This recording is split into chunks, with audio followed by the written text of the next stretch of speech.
to focus on the American context, but there's a good deal of overlap with the Canadian marketplace, the Canadian scene, and hopefully between the two of us, we can kind of give a sense of the circumstances, the situation in both countries.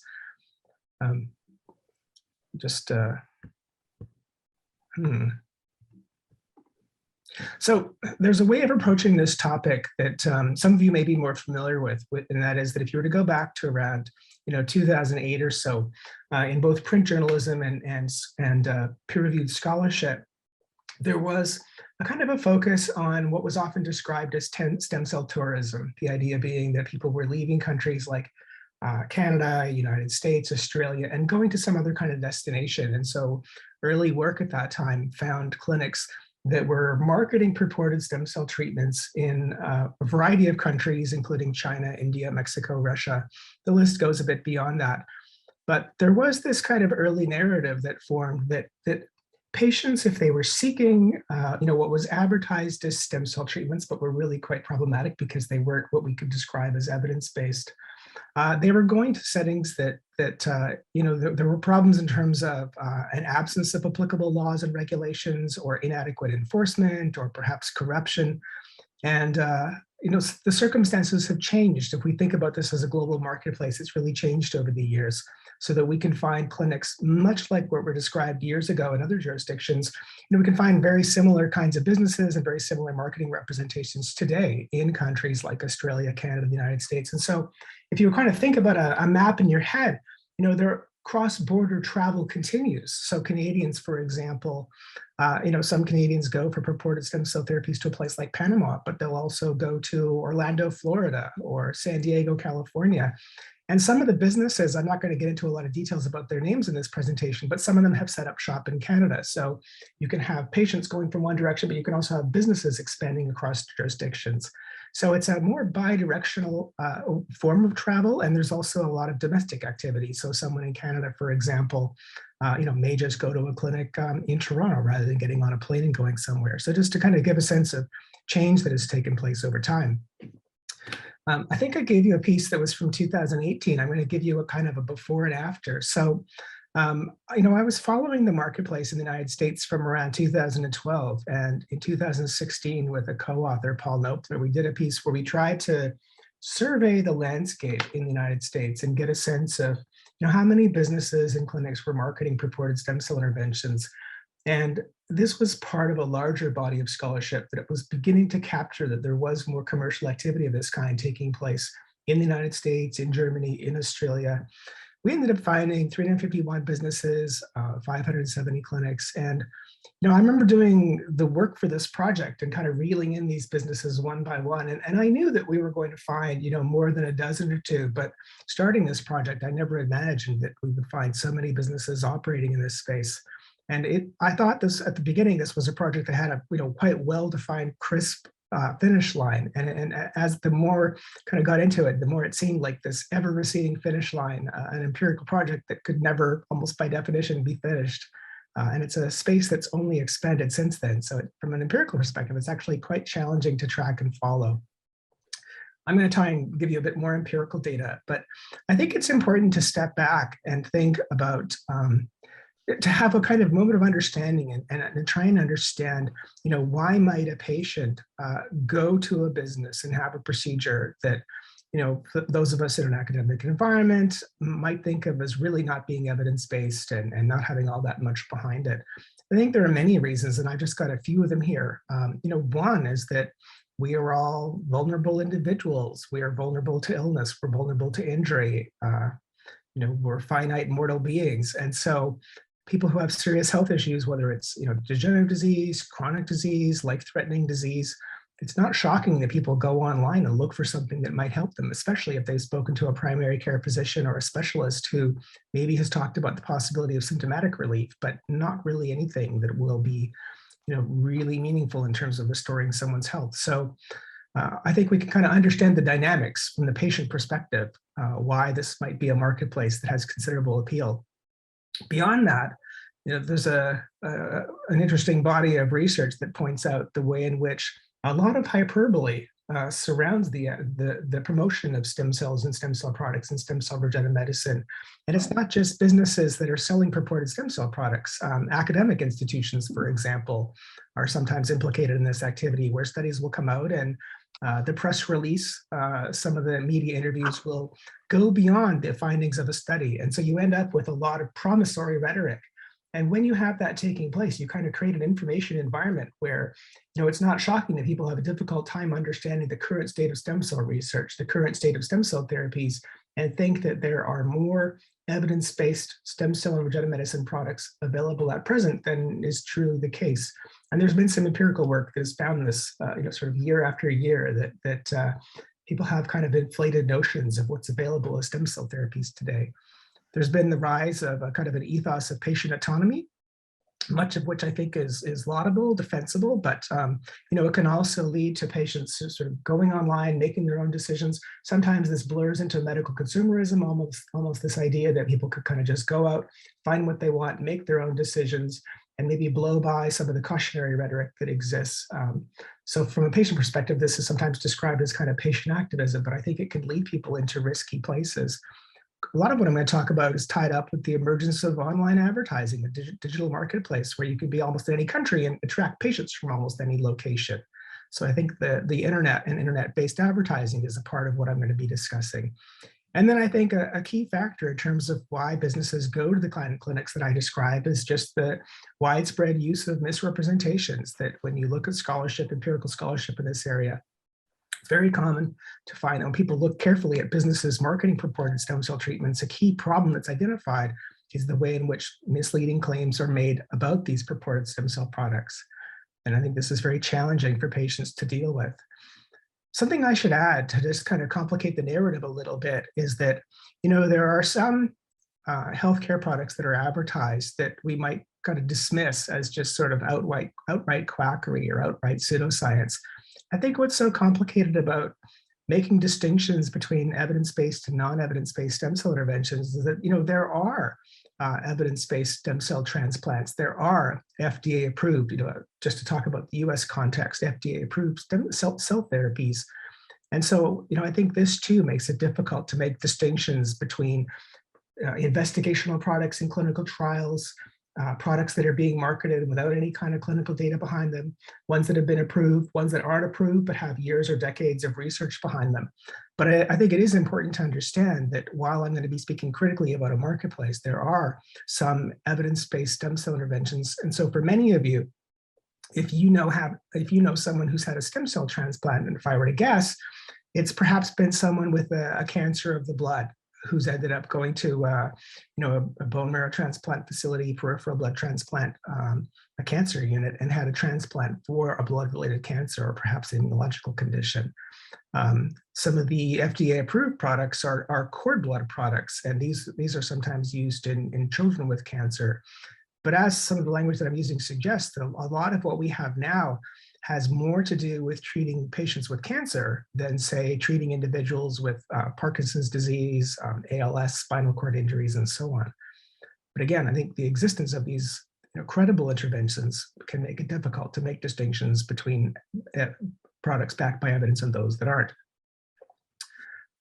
What are some of the moves that businesses make when they sell stem cell products that have not been FDA approved? Well, basically, most stem cell products that come to market in the United States, they're classified as drugs, as biologics, as medical devices. They need to first be studied in the context of clinical trials, so preclinical research, clinical trials.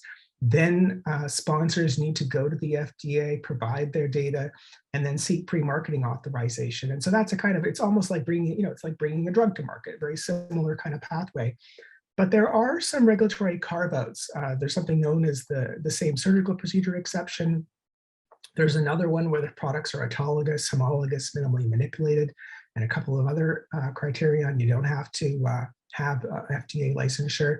Sometimes businesses will claim that what they're offering are not products that fall under the FDA's authority, but they're surgical procedures that fall within practice of medicine, or they'll just say that their products don't require pre-marketing authorization. So there are a number of moves on the board that these businesses can make of course, everything here is sort of technical terms that if we had time, I could kind of unpack in greater detail, and hopefully we'll get to some of this. But the problem with a lot of these claims is that they don't really mesh with US federal law. And so it's a way of kind of taking advantage of regulatory exceptions that do exist, but they're products that don't truly fall within those regulatory carve-outs. But it's this way of basically making a claim that FDA approval isn't needed, hopping into the marketplace and selling products without that laborious process of doing preclinical and clinical research. Another problem is that when that happens, not a lot typically occurs with these businesses if that's ever discovered. So if the FDA investigates, for example, and they do find non-compliance, the practical result is often it's a warning letter, it's an untitled letter. It's not criminal charges, loss of licensure, financial penalties. So you could actually say there's a marketplace where there are financial incentives to just kind of jump onto the internet, put a shingle out there, on the internet, begin making marketing claims, begin attracting patients who are then charged thousands or tens of thousands of dollars. And the reason I'm saying that is that, you can basically begin making profits from the moment you go online and open up your business. Whereas if you go that other route, the hopefully compliant route of doing preclinical research and clinical trials, it's possible to spend years and substantial amounts of money and kind of build up a whole company and have a lot of resources and have it all break down, at say phase 2 or get to phase 3 and have a pivotal trial that ends up not demonstrating efficacy. So if you go the compliant route and go through that difficult process, it's quite possible to spend substantial amounts of money and not actually have a product that comes to market and isn't profitable anyway. So I think there are financial incentives that lead to various businesses kind of gaming the system and getting into the marketplace in a way that they're not supposed to do. And as I said, the consequences for doing that are often rather modest, what people sometimes describe as a slap on the wrist. These are some, there's a lot we could discuss here in terms of laws and regulations. There's the Food and Drug Act of the United States, Food, Drug, and Cosmetic Act, there's the Public Health Service Act, and then there are these guidance documents. And I mention these just to point out that with cell-based products, sometimes there are boundary questions in terms of, does it need FDA pre-marketing authorization or not? These are guidance documents that try and kind of answer those sorts of questions. And when you look at statements from the FDA, guidance documents, laws and regulations, and then you look at the practices of the businesses that I'm going to discuss, you can begin to see that these are businesses that are claiming to not need pre-marketing authorization, but in fact, they're marketing products that do require FDA approval. We'll go through that in a little bit. So the businesses that I'm going to talk about suffer from these limitations, these problems. They're selling stem cell interventions that they're not FDA approved for advertised interventions. They're not backed by convincing safety and efficacy data from controlled clinical trials or even kind of short of controlled clinical trials. There's no public record of FDA cleared investigational new drug applications. So that's what, if you were doing clinical trials and doing it under the FDA's purview, you would have IRB approval, but you'd also be submitting these IND, investigational new drug applications, to the FDA and getting clearance. And they're products that fall outside the current standard of care. And I'm going to get into some detail in a second, but just to say that that if a product is not FDA approved, you kind of ask the question of what do businesses do to persuade customers, to convince their clients that they have something that's worth receiving. And a lot of the businesses that I'm going to talk about, they use a number of techniques, tools, tokens of legitimacy to basically sell their interventions. And so often they'll use, their marketing claims do seem scientific seeming. They'll use credible research. It could be from University of Toronto. It could be from many different institutions to promote their advertised interventions and make it seem like it is backed by research. But it takes a lot of digging to realize that the clinical studies, maybe it's done on mice models or rat models. It has nothing to do with the business itself. Testimonials by celebrities or athletes are often used to market these products. And there are a whole host of other moves that businesses will use to make it seem as though what they're promoting is backed with substantial evidence, backed with substantial scientific evidence, is compliant with the law. And it takes a lot of digging to begin to unpack and tease apart those claims and realize that these are not in fact true and accurate. You saw the earlier piece And this is one that's much more recent. This one came out this summer. So I tried to go back after 5 years and again take a look at the US marketplace and get a sense of where we are today. And this time, much larger numbers. So 1,480 businesses operating 2,754 clinics that are selling, again, unlicensed and unproven stem cell interventions.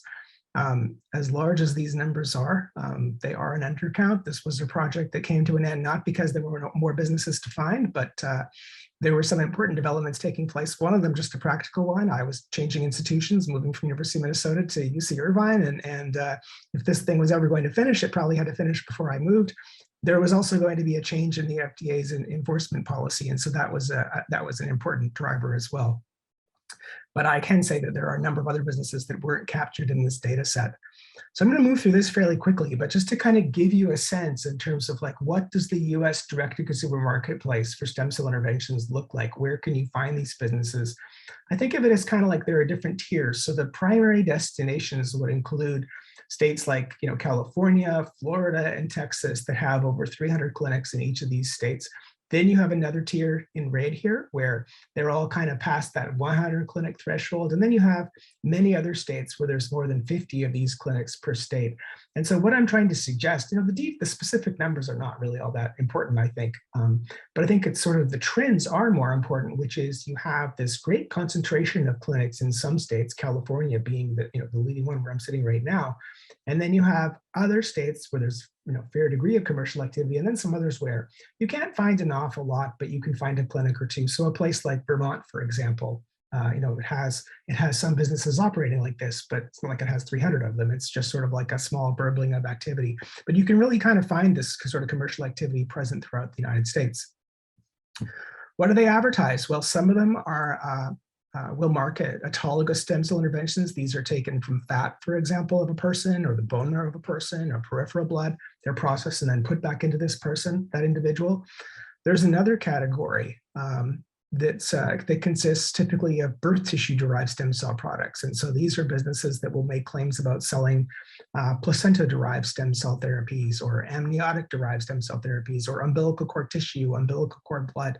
And when you add those, when you tally those up, they're a pretty sizable part of the US marketplace as well. So there are, as I said, businesses marketing autologous stem cell interventions. That's cells and tissues from a person processed, put back into that person. And then there's allogeneic, where it's going from one donor source to another individual, and often with as I said, birth tissue products. That's kind of the source. So again, it's a marketplace where there are a lot of different marketing representations being made, a lot of different products that are out there being sold. But you can also see some trends in terms of autologous bone marrow and fat, for example, are kind of pop out here as far as having the numbers. What kind of diseases and injuries do they claim to treat? Well, you can find businesses that often kind of make vague, generalized claims about treating or relieving pain. There's a lot of activity in the orthopedics and sports medicine space. But then after you go beyond that, you can find all kinds of representations that have to do with neurological diseases, immunological, cardiovascular, lung, respiratory. And with every one of these categories, there's this kind of pronounced gap between the marketing representations that are being made about these products as stem cell therapies and the current state of stem cell research. And that gap is larger or smaller. You can kind of go disease by disease. It's not like it's perfectly consistent, but I think that gap is really a concerning feature of this marketplace. What about the businesses themselves? Those of us who work in this area tend to talk about stem cell clinics. And there are businesses that brand themselves or package themselves as stem cell clinics, but it's actually a much more diverse marketplace than sometimes one gets from peer-reviewed scholarship in this area. So you can find, as this slide points out, there are about 335 of these businesses that package themselves as stem cell clinics, but a lot of these are, they're pain clinics, they're ortho clinics, they're integrated medicine clinics. You can find a lot of podiatry clinics, chiropractor clinics, laser clinics, vein clinics, medical spas. They're all involved in marketing stem cell therapies. And so you can find sometimes, like a health spa that's making claims about treating COPD or emphysema, where you really have to ask about the qualifications, not just of the products, but the individuals who are working at these facilities. So that's a very quick overview of this marketplace, and we can come back to some of this later. But I want to get at a somewhat different question, which is more of a sort of like, why does it matter? Why should anybody care? And just kind of quickly give you a sense. And that is, one reason we should care about the emergence of a direct consumer marketplace like this is, one possibility is there are quite serious complications that can occur, quite serious harms that can occur, that when you have a product that hasn't been carefully tested, and IV infuse it or you inject it, you can end up with very serious complications. So this is a piece from the New England Journal of Medicine. Several women who suffered from vision impairment went to a clinic in Florida, had stem cell procedures that they thought was going to help their vision, and they ended up being effectively blinded by stem cell procedures that were supposed to help them. And it's not shocking that bad outcomes occur when products haven't been thoroughly, carefully researched and approved for the marketplace. So this is just one of many case studies and case reports that have documented serious injuries that have happened after administration of these products. It's the possibility of complications and bad outcomes. It's not just the clinics themselves. It's not just sometimes unqualified practitioners. Often the suppliers themselves, there's real problems at the manufacturers, the distributors, suppliers. So this is a report where purported stem cell products, umbilical cord derived stem cell products, were distributed to a number of different clinics located in several different states. But the umbilical cord derived stem cell products have been contaminated at source. So contaminated products were being shipped from a manufacturing facility. And again, this was a product that hadn't gone through rigorous clinical trials, wasn't approved by the FDA in any way, was just pumped out to these different facilities so that 20 individuals, perhaps more than it was just 20 they found, ended up having these contaminated products and ended up being hospitalized. So again, I think this emphasizes the importance of having a good deal of rigor in terms of the process of bringing these products to market. Not just testing for safety and efficacy, but having quality assurance mechanisms in place, having screening and testing in place so that you're not selling contaminated products as supposed treatments. Perhaps the most common concern expressed in scholarship in this area is just that has to do not so much, everyone's worried about the possibility of physical injuries, but of course, physical injuries don't always happen. That's a subset of the marketplace. Much more widespread problem is the way in which misrepresentations, exaggerated claims, misleading claims, deceptive claims are used by these businesses that go beyond the evidence and basically pull people to these facilities. One problem with this is that, if you create an information envelope that's full of misrepresentations, it really kind of cuts against any notion of meaningful informed consent, because individuals aren't being given an accurate characterization of risks. They're being given an exaggerated depiction of benefits. They may not be informed of other interventions. They probably have little sense of the limited or negligible likelihood of benefit and the genuine possibility of complications or no benefit. So misrepresentations are one of the great problems of a marketplace like this. There's not just misrepresentations, there's misrepresentations targeted at often quite vulnerable individuals. And so this is another concern that's been expressed, the very aggressive hardball sales tactics that are used, often targeting vulnerable, hopeful, desperate individuals, and sometimes taking people's life savings. So it can really be quite financially devastating. So this is another concern. This is something that, we're not just talking about individuals who have arthritis or, degenerative hips. The businesses tend to pivot in terms of marketplace opportunities. So we're in the midst of a pandemic right now, and you certainly can't find, 1,500 businesses claiming to treat COVID with stem cells, but you can find a small subset that will market purported stem cell treatments for COVID-19, for long COVID. They'll advertise stem cells as immune boosters. So again, there seems to be a whole host of pitches that are responding to our immediate direct circumstances, and in part, I think, taking advantage of people's anxieties and fears related to the pandemic. Often when there's discussion of misrepresentations, that the focus is on misrepresentations made to individual patients and then the sometimes harmful decisions they make on the basis of those misrepresentations. But I think it's important to understand that when you have misrepresentations being pumped out by a great many businesses at scale, you can end up with these large scale collective problems where it's not just the individual person, it's kind of the entire publics that cease to have the information they need to make meaningful distinctions between FDA approved stem cell products, products, investigational products in clinical trials, products that really don't have anything behind them. It's very difficult to make any kind of meaningful informed decisions when there's so much misinformation that's being pushed out there into the marketplace. So when organizations like some of the societies that I'm involved with put out patient education manuals or guides and offer some tools for individuals to detect red flags, it is not as easy to spot the problematic marketing red flags as people sometimes think. It's often quite challenging, quite difficult.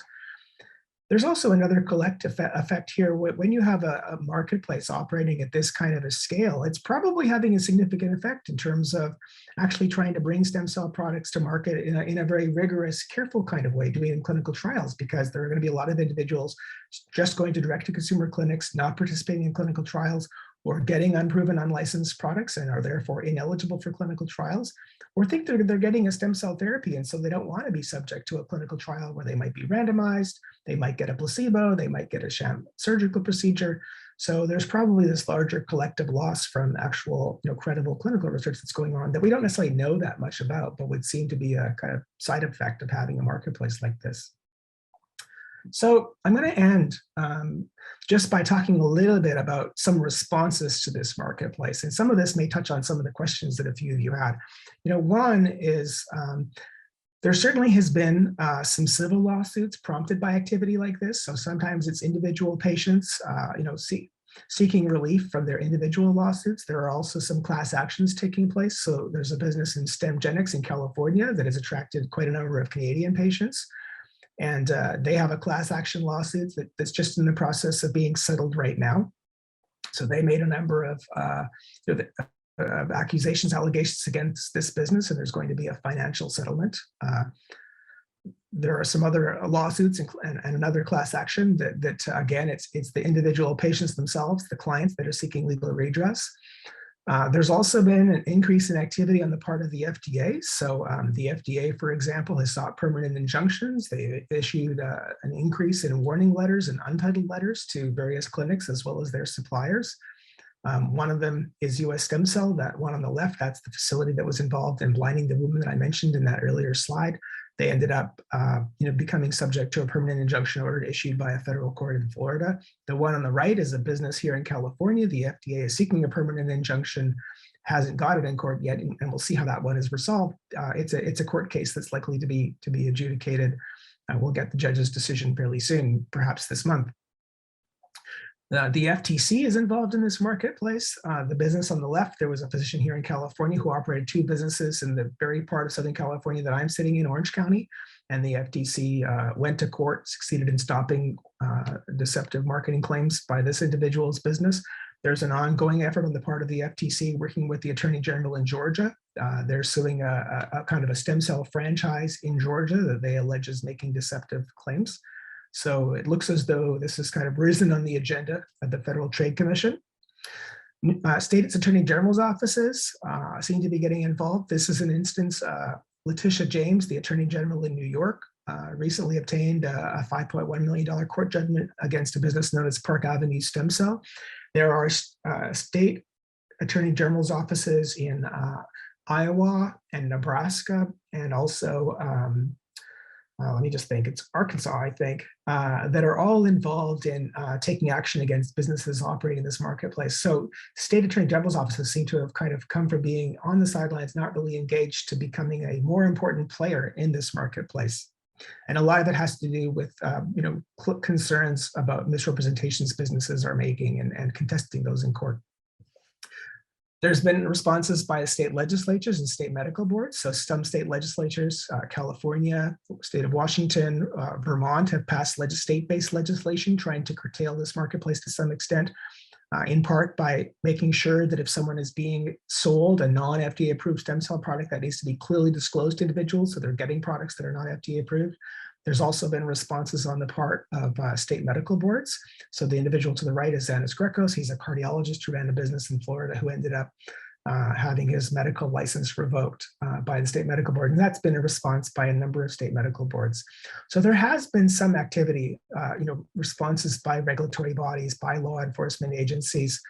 But I want to end here by just suggesting that I want to try and be fair to regulators and say, there's been this very rapidly expanding marketplace here in the United States of businesses selling these unlicensed, unproven stem cell products. Regulatory bodies have been criticized by me and by many others for not being as vigorous as they ought to be in enforcing existing laws and regulations. But to be fair, there has been an increase in activity on the part of the FDA and on the part of the FTC and some state medical boards. The problem seems to be the mismatch between the rapidly expanding scale of the marketplace and the step up in enforcement on the part of the regulatory bodies, that even though there is that increase, it doesn't seem to be keeping pace with the marketplace itself. We still have an environment in the United States of widespread non-compliance, so it's very easy for Canadians, for example, to come down to clinics that are marketing non-compliant stem cell products here. Sometimes there's this assumption that this is all going to end, that there's going to be a crackdown by the FDA and we'll end up with this well-regulated marketplace. And I want to suggest that while we should acknowledge the step up in enforcement activities, I don't think we should take for granted that we're going to soon see the emergence of a well-regulated, capably overseen marketplace for stem cell products in the United States. I think it's quite possible to kind of come back to the Canadian environment that we will continue to see Canadian patients, for example, going to facilities in places like California and Florida, having stem cell products that may be marketed as stem cell therapies, aren't backed by meaningful evidence, expose people to the risk of serious injuries, and also expose them to the risk that they'll spend thousands or tens of thousands of dollars and not experience any kind of financial benefit at all. Some of those businesses will probably take a crack again at re-entering the Canadian marketplace and expanding their commercial activities back into Canada. So I'm going to stop here and we can proceed here. I know I've moved quickly. There's a lot that could have been explored in more detail, and maybe in discussion we can kind of come back to some of these points. So thank you very much.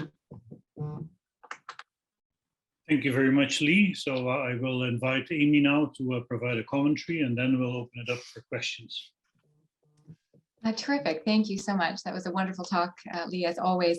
And thank you very much for the invitation to be here today. This is, I think, a fascinating area. It's a research interest of mine, and I really welcome the opportunity to have the discussion with the group we have gathered here today.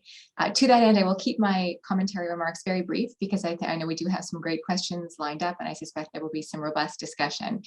I thought it might be helpful just very briefly for those who are not familiar with the Canadian side of things to sort of touch on a few key points from the Canadian perspective, although, as Leigh mentioned throughout his talk at a number of times, there are a lot of parallels, but there is a significant difference in scope when we're looking at the size of the Canadian market. So much like in the United States, Canada was often sort of in the early days of studying this global market framed as an exporter of, as Leigh mentioned, what was sometimes termed stem cell tourism. But in other words, sort of looking at the health and legal and policy implications of Canadians who would travel to other jurisdictions to pursue these kinds of stem cell interventions. I should perhaps note there's a lot of debate around terminology, what we should call this market, what we should call these interventions. For our purposes today, I'll stick with calling them unproven stem cell interventions, but just know that that's not an uncomplicated sort of framing even in and of itself. But Canada is not immune from the private market side of things either. Dr. Turner has done some leading work in this field as well, published a paper back in 2018, I think, correct me if I have that wrong, but documenting, I believe, 30 different companies providing stem cell interventions, unproven stem cell interventions at a number of different clinical locations across the country. Another colleague of mine, Dr. Ubaka Ugugu from the University of Alberta, also published a paper around the same time. His study focused on trying to understand who the primary providers in Canada were of unproven stem cell interventions, and he identified that physicians were the primary sort of advertised provider of these interventions. Again, he documented a number of clinics, I believe 15 different providers in several provinces across the country.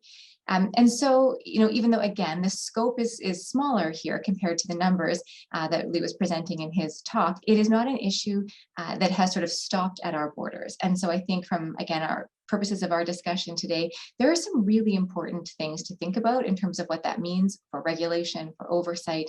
And we are very much part of the global conversations that are taking place around how we can approach this evolving field. Much like south of the border, our regulators have been increasingly increasingly active.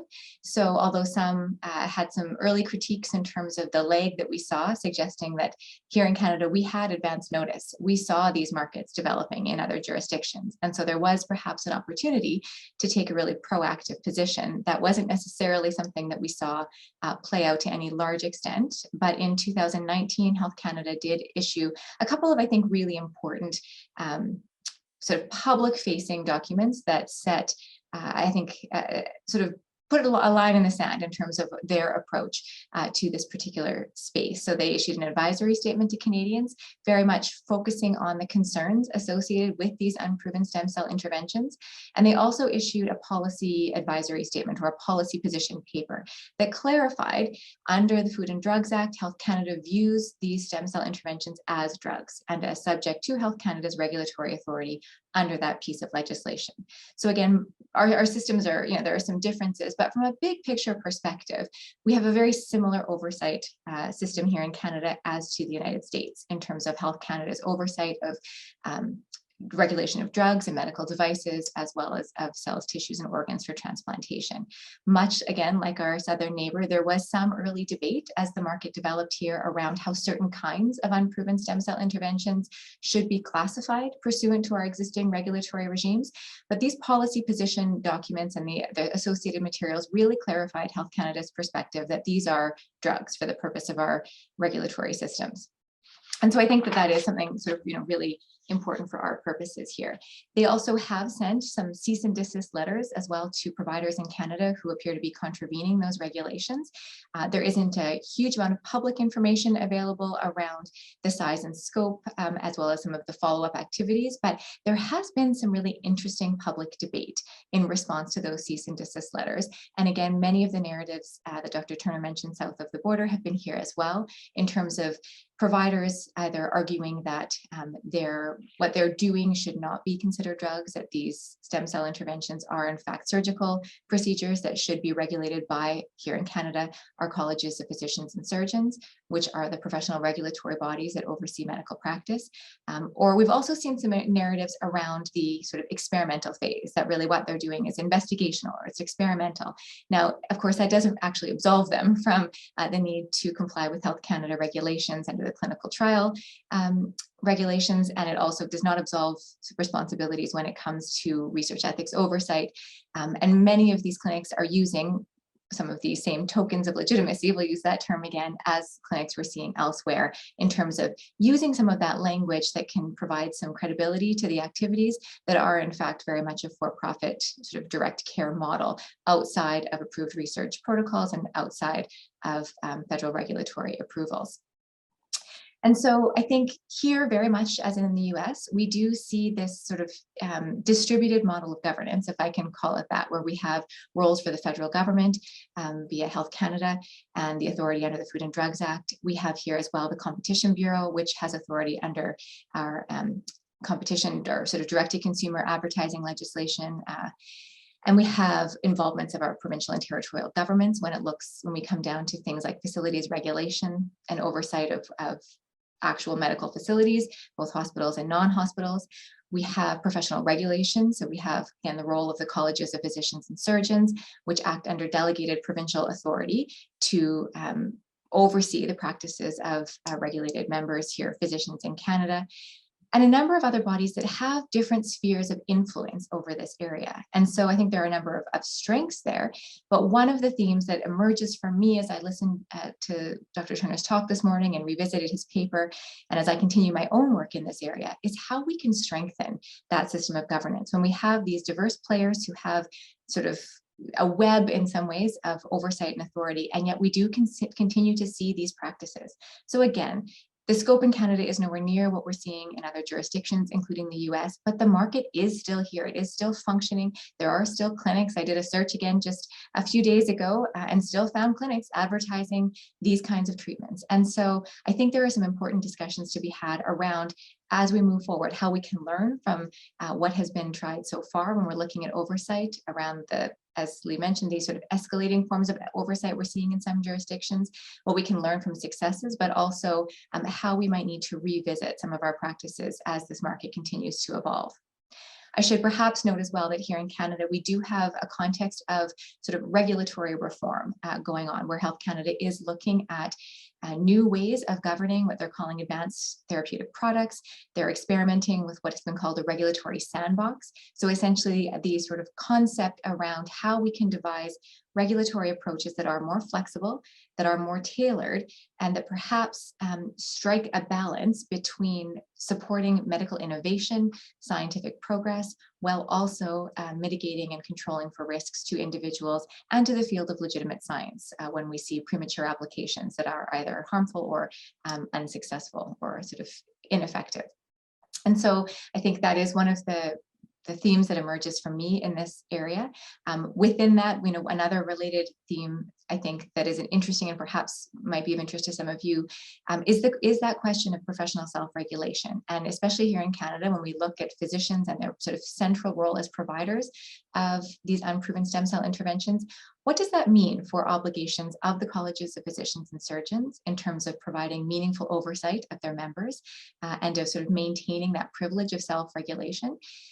And also, what does that require of individual physicians who are engaged in this practice when they also have obligations, again, as a member of a self-regulated profession, they have obligations to evidence-based care standards and other professional and ethical responsibilities. So I think those are a couple that sort of as a sub-question to some respects underneath that broader theme around strengthening governance.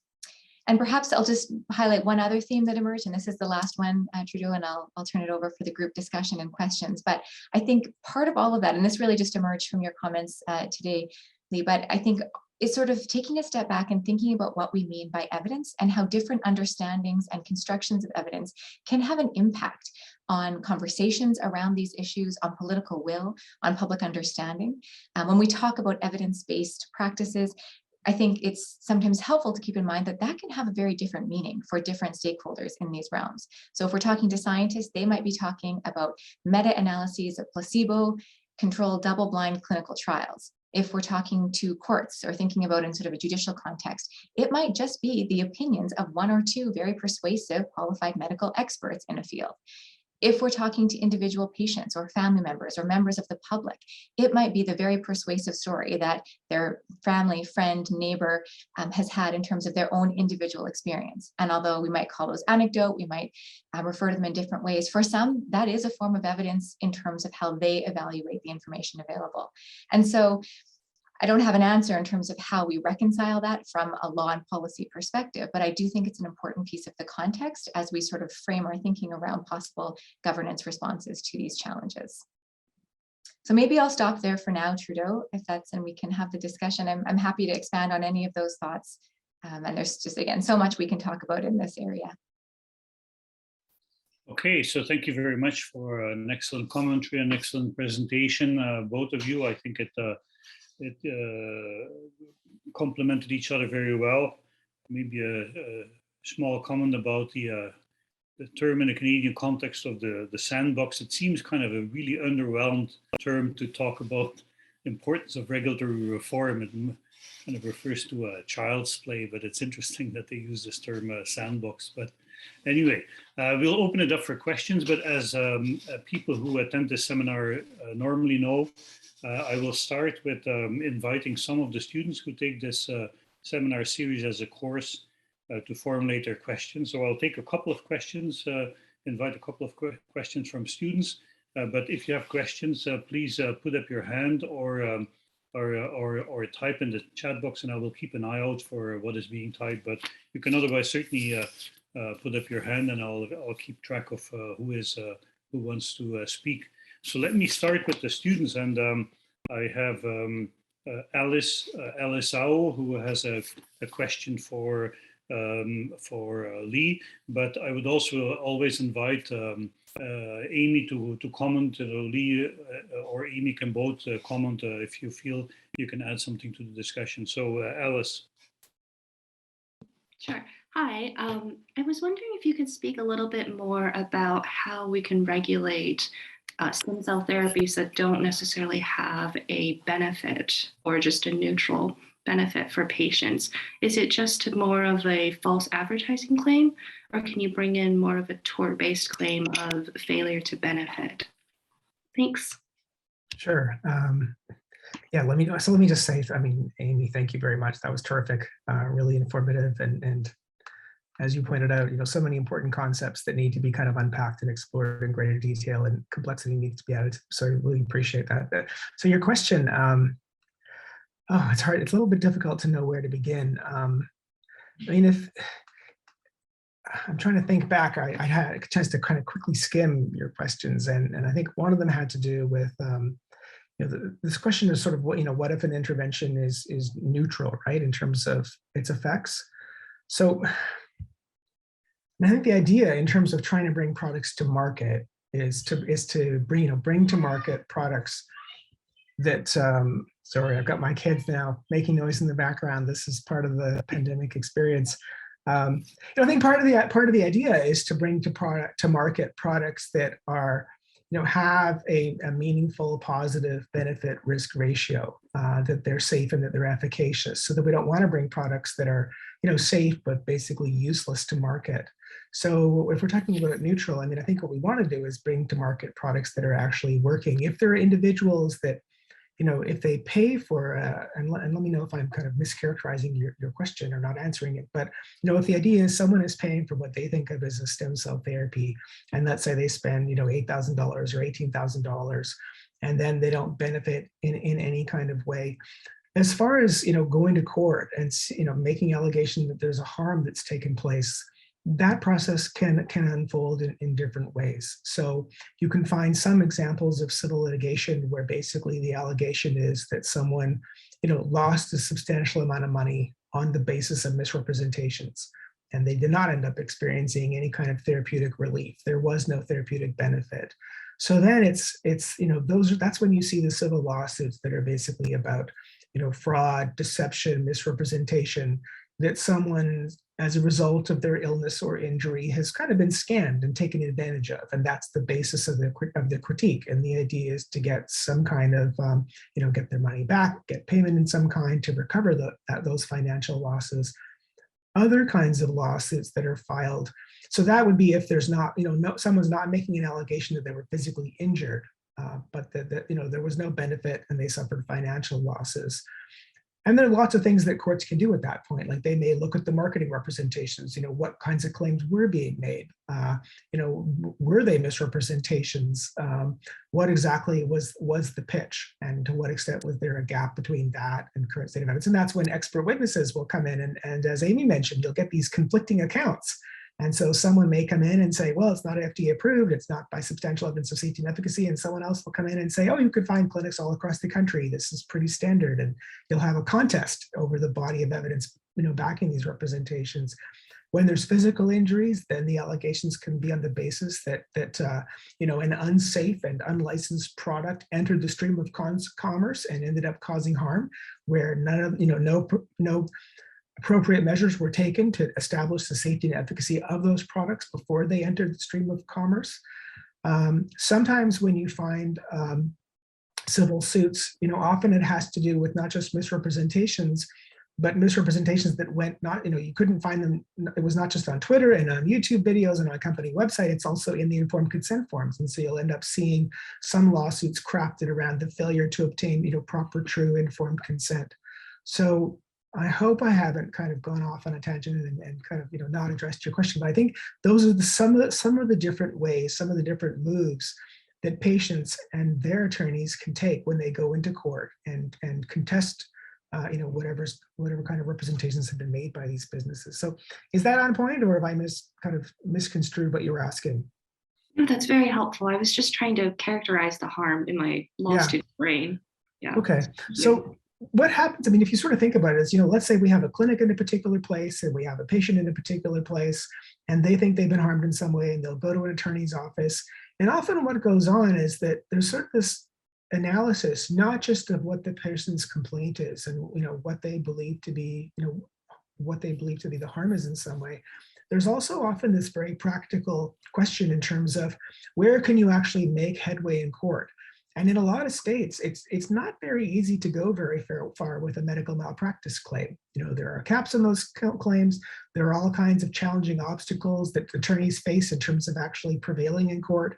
And so sometimes, med mal might be the most obvious kind of thing, but the attorneys know they're not likely to have success in court. And so they will look and say, well, here are some different avenues. And then they may pick one of those avenues, or they may pick a number of them and see kind of where that goes in the legal process.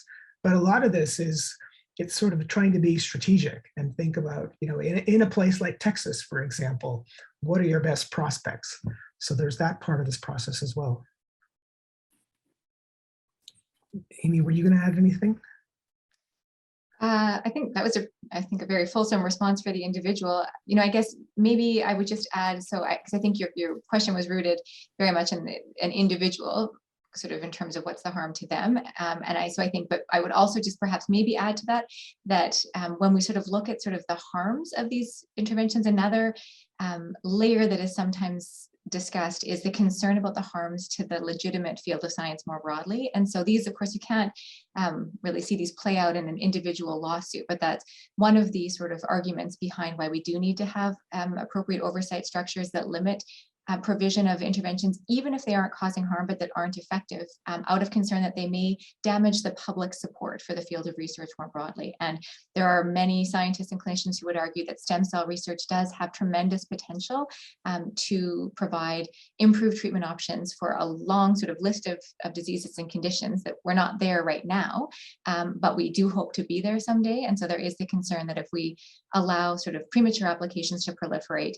people might be harmed, but even if they aren't being harmed, but they simply aren't being helped, that might limit public support for research funding in the area. That may limit the degree to which people are willing to become involved in clinical trial work, for example. It may also damage clinicians' and providers' interests in pursuing or supporting the field of research. So there sort of are the broader public interest harms to future patients and to the future sort of public good aspect as well. So that's, I know, a different layer than I think the root of your original question, but it might be sort of something else to think about as we sort of think through the imperatives to have effective regulation of these areas. Okay, thank you. So I'll have Maddie Thomas.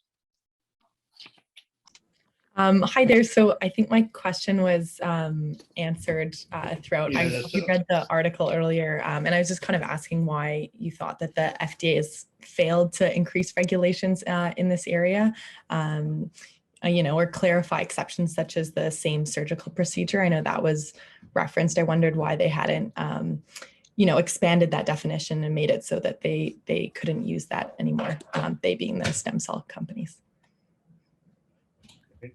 Yeah, so you want to say something about that, Leigh? Yeah, I can try and, Amy probably has something to say as well. The FDA has taken some meaningful steps. And so there's the guidance, the guidance documents they put out in 2017, and they revised them again in 2020 in a very minor kind of way. I think those are actually quite helpful documents in terms of trying to make meaningful, explaining how the FDA interprets federal laws and regulations and how they apply them to different stem cell products. And so I think they're useful in terms of removing some ambiguity and uncertainty from the marketplace and clarifying how products are classified from a regulatory perspective, whether you need pre-marketing authorization or not. Another step the FDA took that I think was quite valuable was to basically emphasize that they created this process of getting rapid responses, so that if someone was a sponsor, if it was an academic principal investigator, or if it was someone running one of these businesses, they could go to the FDA and get a very quick response in terms of the regulatory status of their product. And so this wasn't going to be a long, drawn-out process. You could do it fairly quickly. As far as I could tell, the FDA, sort of honored that and did give quick responses. The problem is that very few individuals operating in this marketplace actually went to the FDA and sought that kind of guidance. So I think the FDA has taken some meaningful steps. I think they've also caused some problems. So when they issued the guidance documents, part of what they did was emphasize that they were going to basically engage in enforcement discretion, that they were going to provide businesses time to come into compliance and time to ask these questions and to take non-compliant products out of the market. And so they basically kind of created this 3.5-year window of not being particularly aggressive in controlling this marketplace. And I think for some businesses, that was a green light. The broader problem that I see here is I see an FDA that it's a large organization, it has a lot of funding, but I actually think there's a mismatch in that it doesn't really have the financial resources and the human resources, the investigators, to really kind of do a meaningful job in terms of investigating businesses that are operating in this space. They just don't have enough individuals to kind of take on a marketplace of this scale, because it's not as though you can send investigators to like one pharmaceutical plant and you've kind of solved your problem. It's such a distributed kind of marketplace. It's very difficult for the FDA to deal with. So I think that's a major issue. The other point I was going to say is that in some respects, we've kind of, it's almost like this honor system model where if you go back to the development of federal regulations, there was this idea that, you, the business, will figure out how your product will be classified. We expect you to comply with federal regulations. If you misclassify your product, there could be consequences, but it's kind of relying on individuals to be faithful actors, to be good actors, and to come to the FDA if they need an IND and go through this process as they should. And I think the problem is what happens if at scale, at large scale, businesses simply don't do that and try and do an end run. I don't think the FDA was ever really ready for the emergence of that kind of a marketplace. And here we are today, where I think, again, there's just a simple mismatch. They don't have the resources to deal with the kind of marketplace we have today. And you could say the same thing about state medical boards. I mean, it's the same issue there. So that would be my response. Amy might have a different take. No, I think I very much agree with your perspective.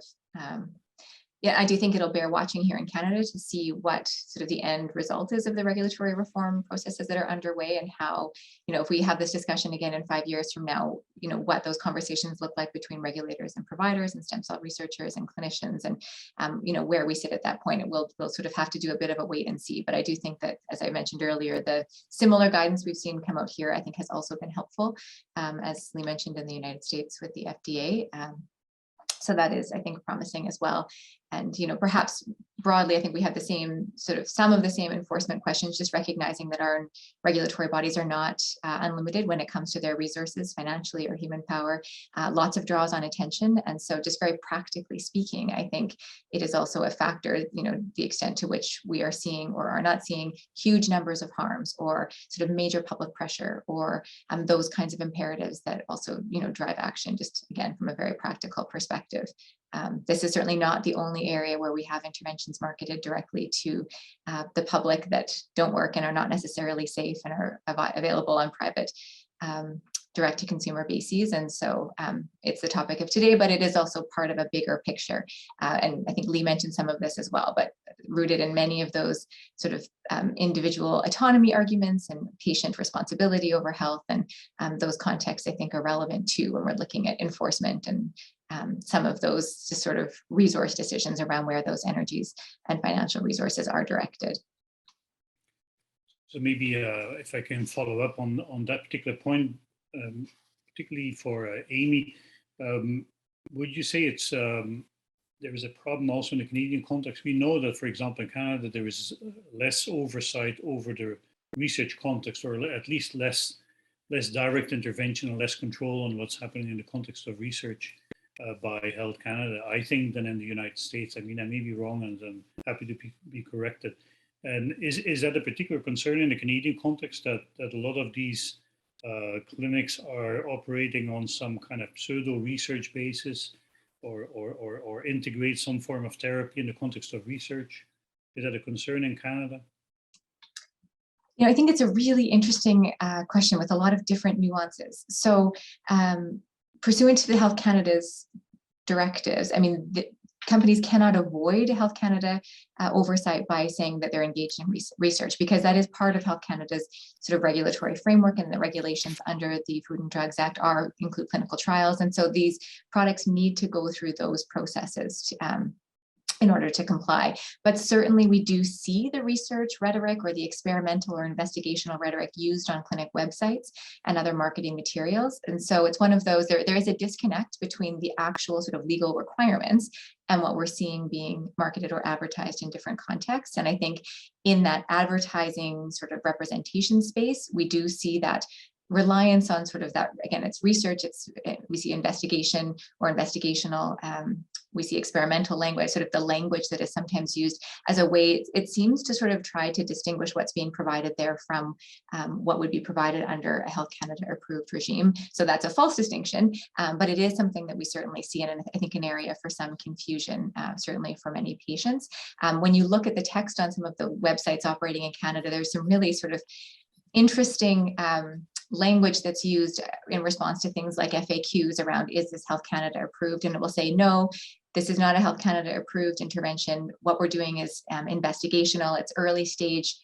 All of our, we're collecting data on all of our patients, but that A, of course, doesn't actually exempt them from Health Canada authority under the Food and Drugs Act, and B, it's not happening under sort of research ethics approved regimes. And the protocols are sort of, much as Leigh touched on in the paper that was reviewed for this seminar, don't really fall under what we would consider to be rigorous clinical research. And so again, I think it's more of a rhetoric tool and a framing, as opposed to sort of any substantive distinction in the activities that are actually being undertaken, if that makes sense.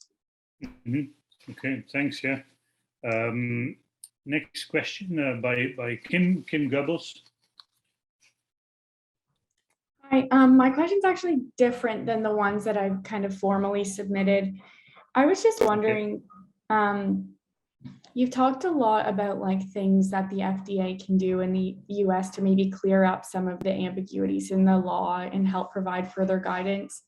Given the scope of, I guess, the stem cell clinics and how large they've grown in magnitude, even if these actions are done and undertaken, I guess maybe I have a negative mindset to it, but what impact do you really think that might have? Like, do you think that the issue is the ambiguity, or the issue is just kind of outright non-compliance at this kind of stage? It seems like a lot of these clinics are using the ambiguity as like an excuse to continue to go forward. So I was just wondering, like, what action really needs to take place, and if the FDA even has the capacity to take that action to actually kind of make a serious change in the space.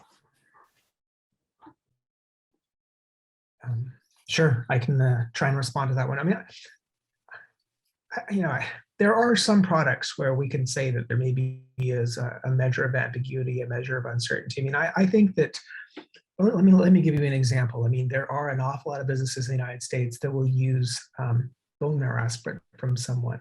And so, there's bone marrow aspirate that's taken, it's processed, it's put back into that person, and it's used. The claim is that it's being used to relieve pain or to treat, an orthopedic disease or injury.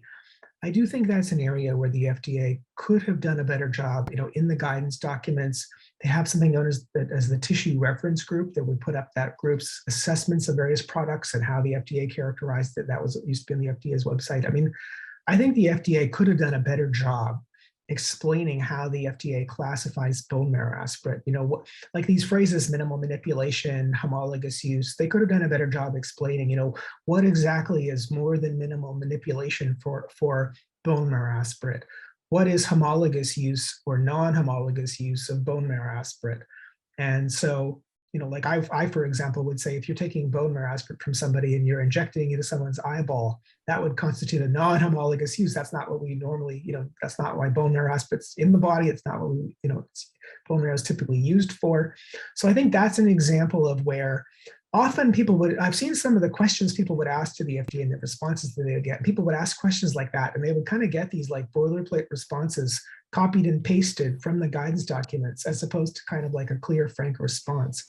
And the guidance documents themselves didn't address that product as directly as I think it could and should have. So I think that's an example of where the FDA could have taken some steps to eliminate, to reduce ambiguity, and I think that would have been helpful. I think they've done a good job for other things like umbilical cord-derived products that are marketed for treating Alzheimer's disease and dementia. So there are other ones where it's much clearer. So a little bit of clarity, sure. I mean, I think that would have been useful. I think a larger problem is that if you think about kind of common responses on the part of the FDA, like a warning letter is a big deal. It's not like piles of these businesses get warning letters. Others get untitled letters. The FDA sent out 400, it has come to our attention letters, where this was just kind of contacting businesses and saying, it's come to our attention that you're marketing stem cell product. But these are not, they're not regulatory letters, they're not disciplinary letters. It's more like kind of a shot across the bow. And I think, we're talking in part about a marketplace where if my university gets a warning letter from the FDA, it's a pretty humiliating experience. I mean, there's going to be vice presidents lurching into action. There's going to be damage control. We're going to try and make sure local papers aren't covering this in a critical kind of way. It's like we have to respond, and we have to kind of make that problem go away in some way. But if you're running a strip mall stem cell clinic in Orlando and you get a warning letter, does it matter if you get an untitled letter? Does it matter? You haven't lost any money. No one's taking any money from you. No one's losing their medical license. You know, maybe it's like a day of critical news media coverage. So you can pull down your website, you can pull down your branding on your clinic, and you can pop up next week with a different, a different business name and a different website. So I think some of the common responses are not really particularly effective. Warning letters don't necessarily matter to some of these businesses. And so we have to think about the question of, like, what would actually make a difference? I would say criminal charges have not been applied very often. I can think of a couple of examples. There's an ongoing case now. There's a prior case that was covered by 60 Minutes. I think if we had a few more cases where there were criminal charges that people actually thought of, like they might actually be charged with wire fraud or introducing an unapproved product into commerce and end up having criminal charges. I think if that happened a few times, there's no need to do that with 1,500 businesses. I think if that were done a couple of times, it might send a powerful signal to the marketplace, and we'd start to see kind of this, very full pool start to empty out. So I think it might be that some of the common tools aren't that effective, and the atypical tools need to be used a little more often. In other words, there need to be some consequences for businesses that are operating in this space, and they need to be more serious than what we often see.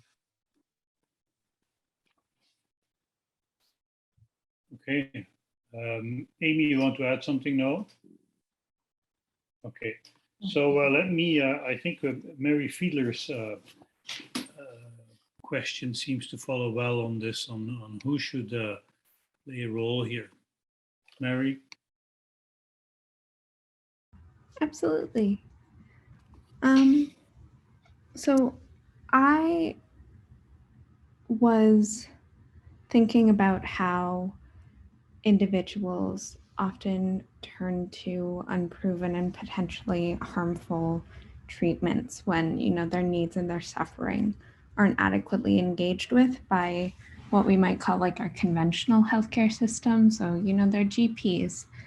And I know, Professor Turner, that you touched on this a bit, but I was wondering how much the responsibility of addressing and remedying the issue of people turning to these treatments should just fall on our regular healthcare system, which sometimes pushes people towards these unsafe and unproven treatments. Yeah, I can respond. I don't want to be the first person always out of the gate here. So Amy, did you want to take a try, and I can add something if I have anything to add? Well, you do such a great job. So it's nice to follow, but I'm sure I can share some thoughts. I think that's a great question, Marie. And there are a lot of different pieces to it. So, maybe I would just start by suggesting that there has been some research in this space in terms of interviews and other follow-ups with individuals who have pursued unproven stem cell interventions. And it has questioned whether they raised the issue in advance with their healthcare providers, what the nature of that conversation was like. And so I think there's some, interesting things we can draw from that. And certainly, it would sort of suggest that a few different things. So first of all, often many primary care providers don't necessarily feel equipped to answer questions or to respond in a sort of meaningful way to questions from patients who are interested in treatments, stem cell or otherwise, that fall way beyond their general areas of expertise or their practice experience. And so in, again, our very unfortunate but practical reality of our healthcare systems that are already, very limited in terms of resource and access to primary care and the times patients can have with their family doctors. Certainly, there are some suggestions that that's a very onerous burden to place on those healthcare providers, and may not be a reasonable expectation that they be sufficiently informed about all treatment options that a patient might find on the internet to be able to provide meaningful advice. So that's one piece. Certainly the research that I've discussed in terms of patients' experience suggests that there's a wide variety of experiences, but some patients do experience some sort of harm from a trust perspective in the relationship with their primary care providers if they don't receive sort of a positive reaction, or if they don't get the kinds of answers or support that they're looking for, and then they sort of perhaps shut down and don't necessarily share their experiences or the fact that they have received this alternate care with their primary care provider, which does sometimes, of course, raise concerns around follow-up, especially if they do experience any adverse reactions and or have sort of things that should require attention down the road, but they're not disclosing that to their healthcare team. So that's sort of as another challenge there as well. But I think maybe the bigger picture question that you were sort of getting at is the reality that, of course, many individuals reach out to these unproven interventions when they have unmet medical needs by our current healthcare systems. And that is a reality, and it is a very significant challenge. And, you know, certainly one of the suggestions that's often made in reaction to those concerns are sort of the role that healthcare systems more broadly, and that might be primary care practitioners, whether physicians or nurse practitioners perhaps, or perhaps other segments of our healthcare system, but the role we have to provide better support to patients, to provide better symptom management, better avenues of communication, sort of, again, those opportunities beyond that sort of 7-minute appointment window to discuss patients' needs and how they might be supported through interventions that have a stronger track record of evidence of safety and efficacy. So, I mean, I think there's a lot of pieces to that. But certainly, I think the broader health system and those who work towards providing healthcare, especially for individuals with conditions where we do know that we have unmet medical need, where treatments are either not great at symptom management or simply we don't have those sort of curative options, which is often the appeal that stem cell-based interventions have, is that they do tend to promise to provide an actual sort of cure or to beyond just symptom management. So sort of, that's a bit of a rambling answer, my apologies too, but I think there are a lot of layers to the questions you asked, and I hope it at least gives some food for thought. It did. Thank you very much. Okay, so thank you. I'll take the next question from Dina Nixeret, but let me emphasize also, if other people have questions, please put up your hand and I will give you the word. We're approaching the end of our seminar, but we can certainly still take another question after this one. So Dina, I think your question also follows in a way the discussion that we just had.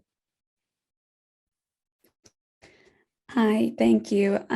My question was, if or when stem cell intervention is better regulated, do you think that there could be space for patient-funded research in the practice, or do you think it's just too problematic of a practice to ever be ethically incorporated?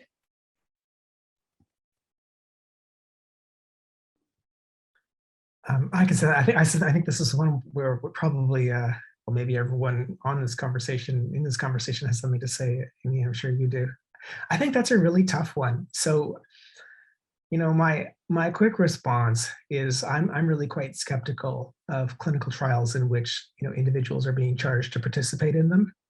And part of it is just, it has to do with the kind of studies that I commonly see where individuals are being charged to be part of it. You know, there are often real problems with clinical trial design.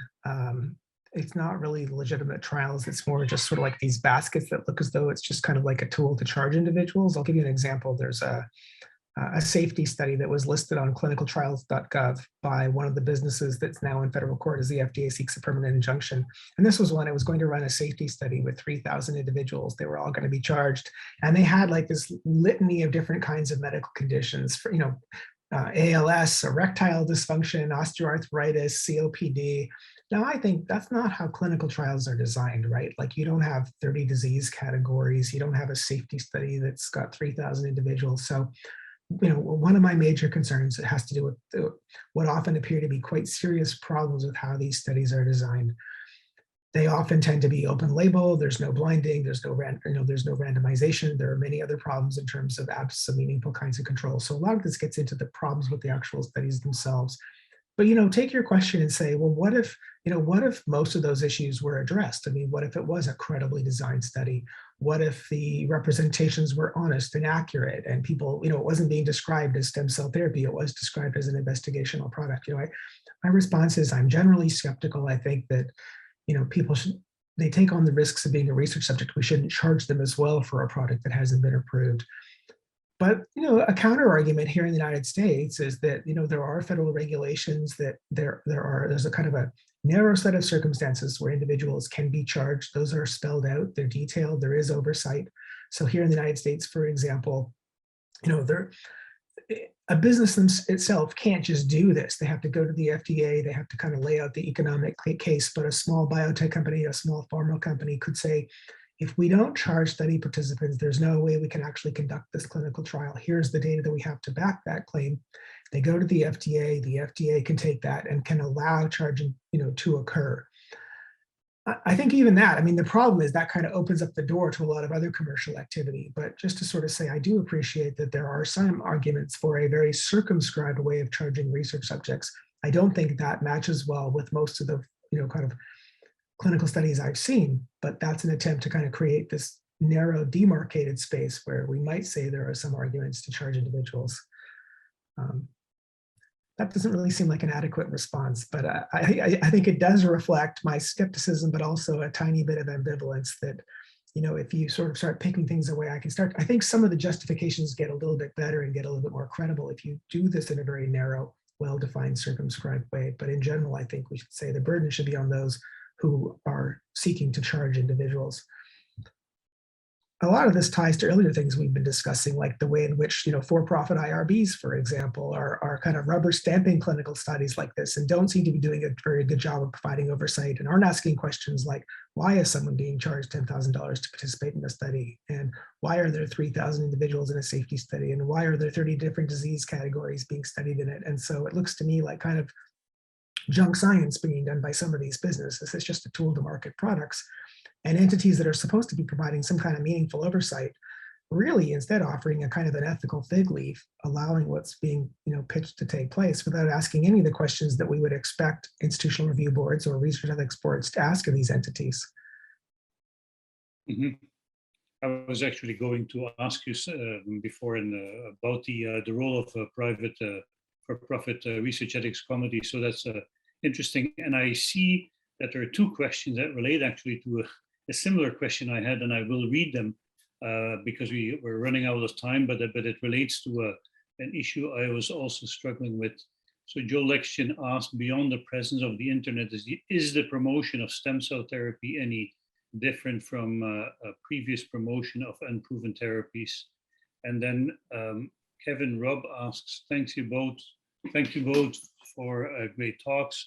Are there any estimates on the rate of adverse events resulting from unproven stem cell therapy clinics and how these rates might compare to clinical trials? I imagine this would be difficult to track, but could be valuable into the to deter physicians and or patients. And combined with that, I had in mind that I wanted to ask you, when you hear some of the horror stories about stem cells, you get really indeed concerned about the promotion of unproven therapies. But in connection to Joel's question, we know that there are already various examples of way in which certain new therapies have been promoted, even established drugs that are now on the market, where there are questions raised about how the clinical trials have been conducted and how the drugs are now being promoted. And in terms of the scale of the problem, would you say stem cell clinics are really a much more significant problem than existing problems that we have in terms of the promotion of therapies and in terms of how clinical trials have been run also in other disease areas? Yeah, lots of great questions in there. Amy, do you want to take a shot first and then I can follow up? Which one to start with? There's so many good ones. I know. Okay, so maybe I guess you highlighted Joel's question first here, so I'll touch on that. And I think you're absolutely right, Leah. There are so many examples that we can point to that raise very similar questions to this. I mean, many of us here in Canada are very familiar with, for example, liberation therapy. Anyone remember that as MS, the sort of purported chronic cerebral spinal venous insufficiency syndrome and those links with Dr. Zamboni a number of years ago? That's another sort of high profile example that we've seen play out here. So I do think that the issues raised here are not unique. There are many lessons to be learned from past examples, and I suspect in the future we'll look back to this and identify lessons to learn from this phenomenon as well. And so I do think the more we can take a step back and appreciate that broader context, the better.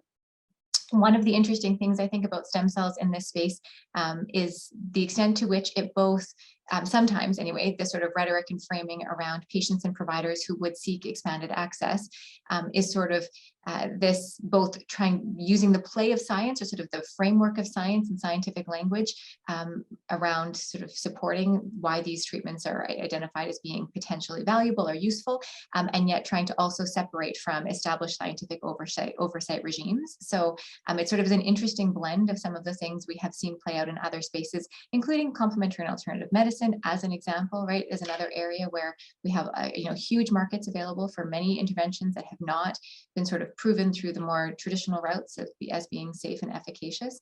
So I think you're absolutely right that this is not a unique phenomenon in that respect.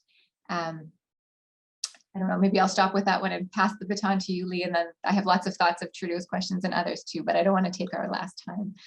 Sure. I mean, yeah, thank you, Joel and Kevin. Thanks for your questions. I think there are a lot of parallels between stem cell products that are marketed online and other kinds of products, whether it's dietary supplements or young blood or a host of other interventions. There's maybe a difference in that again, this difficulty. I think that when patients go online and look for information, or they don't go online, they go to other sources. I think one difference is that there's just so much being pumped out of academic, medical centers and other environments about clinical trials taking place, where there is something, there's the hype I mentioned, there's encouraging results, and I think that it probably makes it quite challenging for individuals to, understand the current state of stem cell research, make distinctions, as I said, between, sort of evident interventions that have some backing and those that lack meaningful evidence. So I think it's, in part, it's that stem cells, we're not talking about something that's kind of pseudoscience or quackery from top to bottom. You do have some products that are coming to market or being tested in a very rigorous, careful kind of way, and others that's not taking place at all. But I think that makes it especially challenging.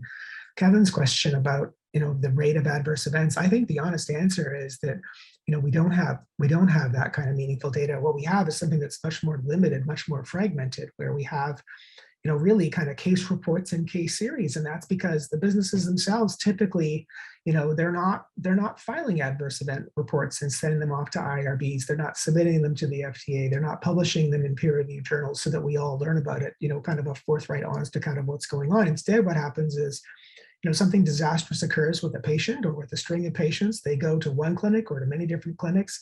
Maybe one of those doctors is part of an academic community that writes for peer-reviewed journals. It gets written up as a case report or a case series. Maybe there's news media coverage, maybe not.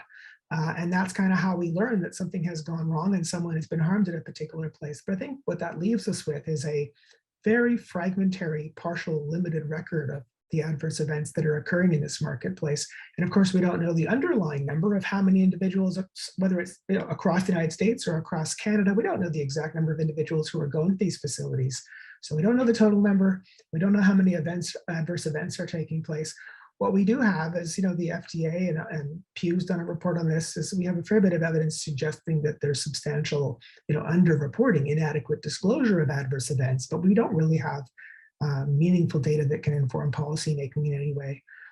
Just to go back to one of the other questions about, communicating with family physicians, for example, we're really at the end here. There's not really time to explore this in any detail, but I did notice yesterday that the Ontario Institute for Regenerative Medicine is apparently, going to lose its funding in the upcoming budget in Ontario, and maybe it's just sort of worth understanding that some individuals, if they were given an opportunity to participate in well-designed, carefully conducted clinical trials, that's something that many individuals are actually quite interested in. And so it is worth thinking about if an organization like the Ontario Institute for Regenerative Medicine, does end up losing its public funding, that could have effects in terms of individuals not getting access to investigational stem cell products, not stem cell therapies, and but that's another example of where it's a different set of issues, a different set of harms, and I understand that there are serious debates in terms of should you have standalone, funding for stem cell regenerative medicine, or should that be open up to medical interventions much more broadly, so we don't have these silos. But